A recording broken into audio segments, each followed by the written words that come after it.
नमस्कार मित्रों, अमारी एटी न्यूज चैनल में तमारुं स्वागत है।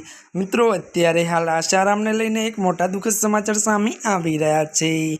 जी आ मित्रों, आपने जणावी दीए के आशारामनी तबियत फरीथी लथड़ी। जी आ मित्रों, विगतवार बात करीए तो त्यारे मित्रों आशारामने छातीमां दुखाવો थता ओएलएमएस में दाखल कराया था।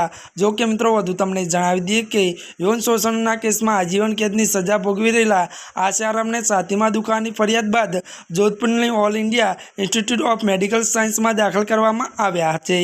मळती माहिती अनुसार मित्रों आपने जणावी दीए के जो कि मित्रों सूत्रोना जणाव्या प्रमाणे गत सोमवारे आशारामने छातीमां दुखाવાની फरियाद करी हती। जो कि मित्रों वधु तमने ए पण जणावी दीए के त्यारे मित्रों त्यां तेमनो इलेक्ट्रोकार्डियोग्राम टेस्ट करवामां आव्या हता। त्यारे मित्रों जणावी दीए के त्यारबाद गुरुवारे तेमने एम्स में मोकलवामां आव्या हता। जी आ मित्रों अत्यारनी आ मोटी खबर मળી रही है। त्यारे मित्रों आजना माटे आटलुं ज। अमारी चेनल में नवा होय तो अमारी चेनल ने मित्रों लाइक शेर और सब्सक्राइब करी देजो। धन्यवाद।